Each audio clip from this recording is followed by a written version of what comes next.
Good morning, NFL fans, and good morning, Philadelphia Eagles fans. To the bye week, Week 4, Philadelphia Eagles 2016 season. Where our Eagles this week, and our fans get to sit back, relax, reflect on how the season has gone so far, and look forward to how we intend and hope that the season goes going forward. Quick recap of our season.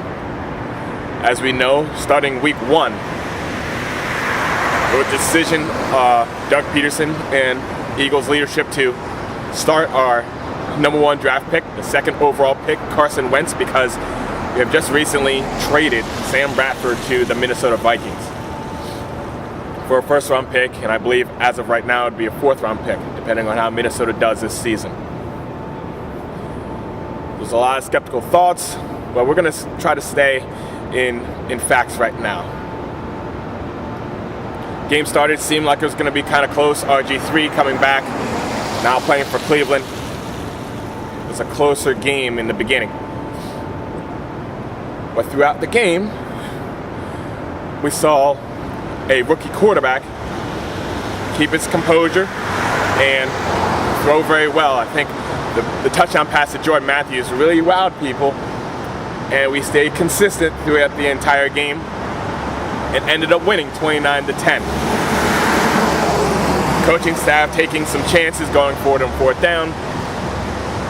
But overall, just a good game plan and solid play with 0 turnovers. Said I want to keep it more just in facts, but yes, after the Cleveland win, it was pretty impressive.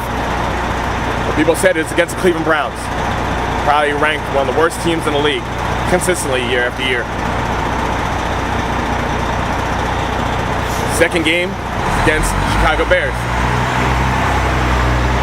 where our Eagles are supposed to get a little bit more tested, greater than a Cleveland Browns team. And we actually found ourselves trailing for the first time in the season. I believe we were 7-3. How are we going to respond to trailing a Chicago Bears team? Well, we found out. Consistently, once again, with solid game planning, calls, rookie quarterback play, 0 mistakes, near the end of the game, we found our Eagles winning 29-7. We gave up a late kickoff return for a touchdown.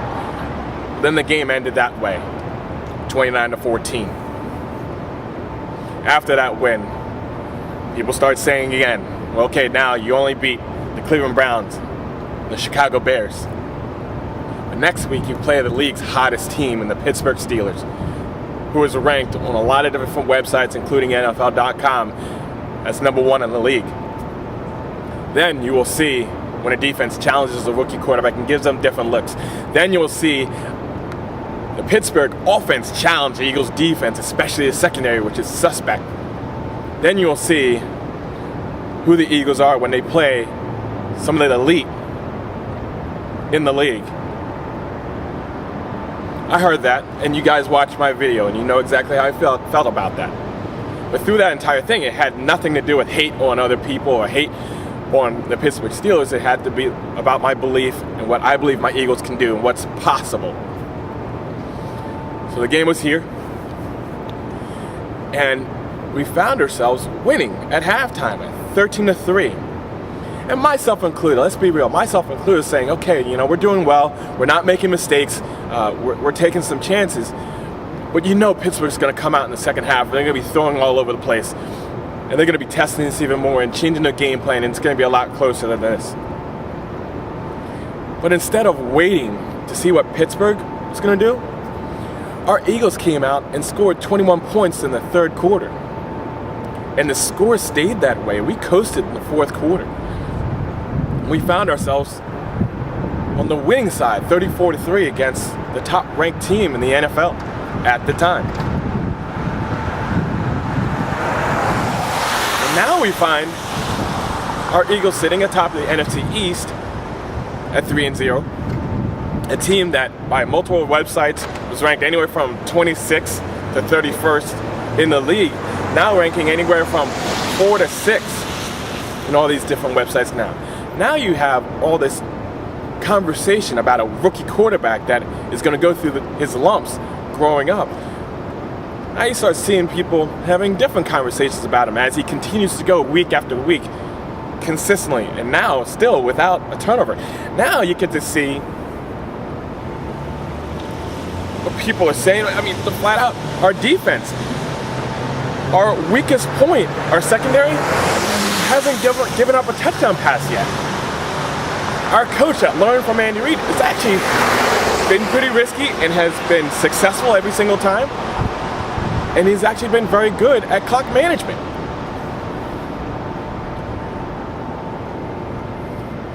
But I think in this bye week, as we watch other teams play, we have to, as Eagles fans, expect the same from us like we do from our team, which is maintain focus. We really do. Because we have to ask ourselves, why do we cheer for the Eagles? And how we're going to go about doing this. Because I believe we have to change our mindset a little bit and start getting used to winning, and winning in a respectful, classy way. I have to hand it to the Pittsburgh Steelers fans that I know. They handled the loss with respect. They did. I didn't run into the nasty Pittsburgh fans. They said, hey, look, you whooped our butt. I mean, they've been to the dance before. They know what it's like to win the whole thing. And they know that what's in the Super Bowl, teams are going to have ups and downs, but it's how you finish. But is it possible for our Eagles to keep winning like this? Yes. Yes, I believe so. Is it being an unrealistic Eagles fan to think that our team can go all the way through the entire season without losing? It can be, but you know what? I'd rather think that way. I really do. Because I do have to end on this note. How I root for the Philadelphia Eagles. And the things that I do here in Philadelphia goes to the core of who I am as a person.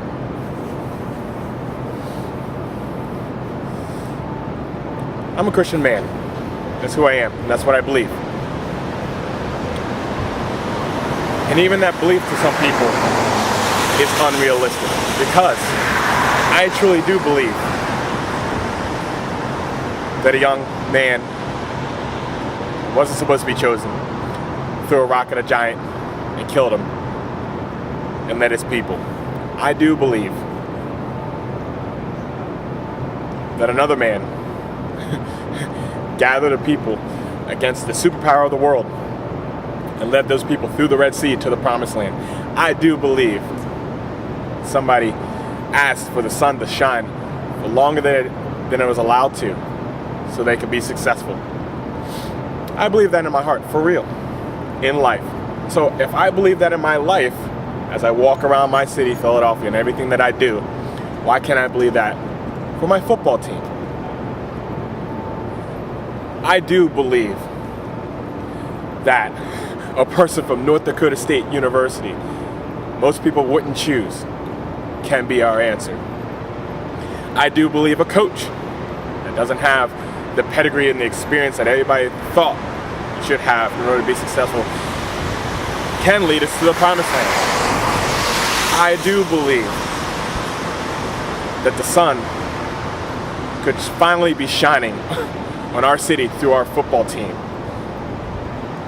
I'm going to believe it every week. If that makes me unrealistic, fine, so be it. But I'd rather believe in the best and stay there mentally than anything else. Because my focus is not trying to get respect from other people that don't believe. It's not. It's only to live the best way that I can possibly live. So I know that I've given this life the best possible shot to be successful. Do I hope others come along and believe alongside of me? Yes. But it's required? No. What's required is the facts. And I know in my own life, if I believed in what's possible or whatever, or what's only realistic, I wouldn't even be standing here today.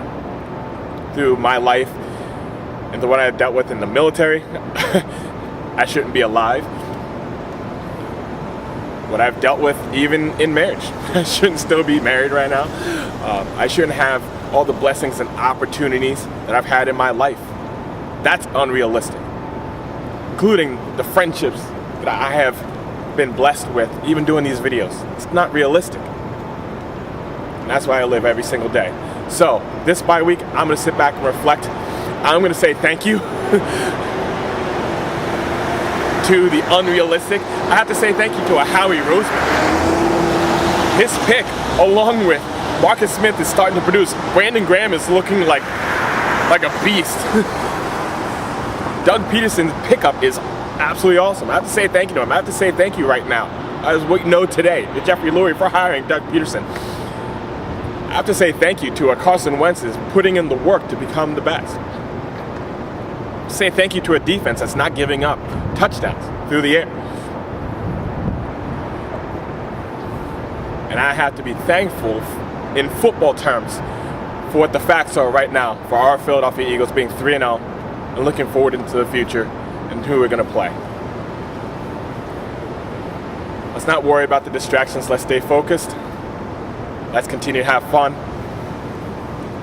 And let's go all the way and win the Super Bowl and not be satisfied with where we are now, but where we're headed in the future.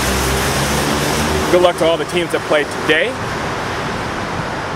I look forward to having a good week next week and visiting you guys again when we play Detroit in a week.